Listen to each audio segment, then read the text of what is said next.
നടിയെ ആക്രമിച്ച കേസിൽ അപ്പീൽ പോകാൻ ഒരുങ്ങുകയാണ് സംസ്ഥാന സർക്കാർ. ക്രിസ്മസ് അവധിക്ക് ശേഷം കീഴ്ക്കോടതി വിധിയെ ചോദ്യം ചെയ്തുകൊണ്ട് ഹൈക്കോടതിയിൽ അപ്പീൽ നൽകാൻ സർക്കാർ തീരുമാനിച്ചിരിക്കുന്നു. പൾസർ സുനി ഉൾപ്പെടെയുള്ള പ്രതികൾക്ക് കുറഞ്ഞ ശിക്ഷയാണ് കീഴ്ക്കോടതി നൽകിയത് എന്നാണ് സർക്കാരിന്റെ നിലപാട്. മാത്രമല്ല, ദിലീപ് ഉൾപ്പെടെ 4 പേരെ കുറ്റവിമുക്തരാക്കിയ നീക്കത്തെയും ചോദ്യം ചെയ്തുകൊണ്ടാണ് ഈ അപ്പീൽ സമർപ്പിക്കുക. രേഷ്മ ബാബു ആണ് ചേരുന്നത്. രേഷ്മ, ഈ പൾസർ സുനി ഉൾപ്പെടെ ഉള്ളവർക്ക് കുറച്ചുകൂടി ശക്തമായ ശിക്ഷ നൽകണമെന്നതും ഒപ്പം ദിലീപിനെ ഉൾപ്പെടെ കുറ്റവിമുക്തനാക്കിയതിനെയും ചോദ്യം ചെയ്യാനാണോ സർക്കാരിന്റെ തീരുമാനം?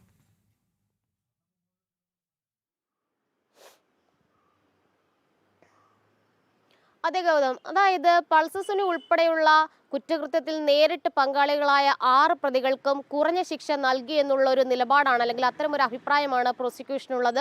അതുമാത്രമല്ല, ദിലീപ് ഉൾപ്പെടെ 4 പേരെ കുറ്റമുക്തരാക്കിയിട്ടുണ്ട്. ഇതിനെതിരെയാണ് ഹൈക്കോടതിയിൽ അപ്പീൽ സമർപ്പിക്കുക. ക്രിസ്മസ് അവധിക്ക് ശേഷം അപ്പീൽ നൽകാനായിട്ടാണ് സംസ്ഥാന സർക്കാരിന്റെ തീരുമാനം. നേരത്തെ ഇത് സംബന്ധിച്ച് മന്ത്രി രാജീവ് ഉൾപ്പെടെ അഭിപ്രായങ്ങൾ വ്യക്തമാക്കിയിരുന്നു. ഏതു വിധേനയും ഹൈക്കോടതിയെ സമീപിച്ചുകൊണ്ട് അതിജീവിതയ്ക്ക് നീതി ഉറപ്പാക്കുമെന്നുള്ളതായിരുന്നു അന്ന് സർക്കാർ എടുത്ത നിലപാട്. എന്തായാലും വിധി കൂടുതൽ പഠിച്ച ശേഷം തന്നെയായിരിക്കും അപ്പീൽ നൽകാനായിട്ടുള്ള നടപടികളിലേക്ക് സർക്കാർ കടക്കുക.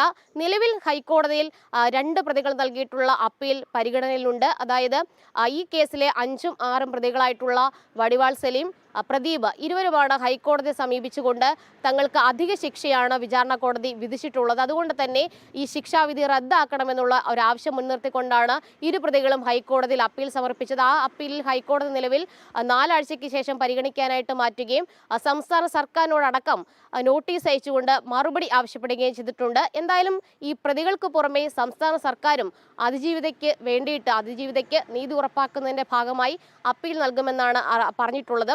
അതിന്റെ നടപടികൾ വേഗത്തിലാക്കാനായിട്ടുള്ള കാര്യങ്ങളൊക്കെ തന്നെ ചെയ്യുന്നുണ്ട്. ക്രിസ്മസ് അവധിക്ക് ശേഷം തന്നെയായിരിക്കും ഈ അപ്പീൽ സമർപ്പിക്കുക. പ്രധാനമായിട്ടും വിചാരണ കോടതിയുടെ വിധിയിൽ വലിയ രീതിയിൽ പ്രോസിക്യൂഷന്റെ പരാജയം ചൂണ്ടിക്കാട്ടിയിട്ടുണ്ട്. പ്രോസിക്യൂഷൻ ഈ തെളിവുകൾ ശേഖരിക്കുന്നതിൽ വലിയ രീതിയിൽ വീഴ്ച വരുത്തി എന്നുള്ളതാണ് വിചാരണ കോടതിയുടെ കണ്ടെത്തൽ. അതായത് ദിലീപിനെയും ഈ പറയുന്ന പൾസർ സുനിയും തമ്മിൽ ബന്ധിപ്പിക്കുന്ന ആ ഗൂഢാലോചന സാധൂകരിക്കുന്ന തെളിവുകൾ ശേഖരിക്കാനായിട്ട് പ്രോസിക്യൂഷന് സാധിച്ചില്ല.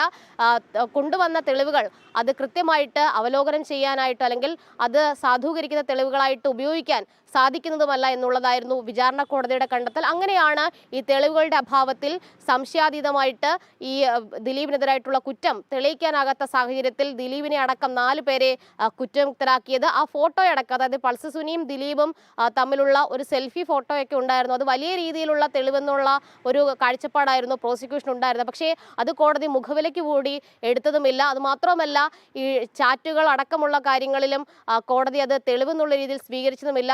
ഈ ജയിലിലെ അത് CCTV ദൃശ്യങ്ങളും അത് ആധികാരികമായിട്ട് പരിശോധിക്കാനോ അല്ലെങ്കിൽ അത് തെളിവായിട്ട് സ്വീകരിക്കാനോ സാധിക്കില്ല എന്നുള്ളൊരു നിലപാടാണ് വിചാരണ കോടതി സ്വീകരിച്ചത്. അത്തരത്തിൽ പ്രോസിക്യൂഷൻ അമ്പെ പരാജയപ്പെട്ട ഒരു കേസാണ് ഈ നടിയെ ആക്രമിച്ച കേസ്. അതുകൊണ്ട് തന്നെ അപ്പീൽ പോയി ഒരു മുഖം രക്ഷിക്കാനായിട്ടുള്ള ശ്രമമാണ് നിലവിൽ സർക്കാർ നടത്തുന്നത്.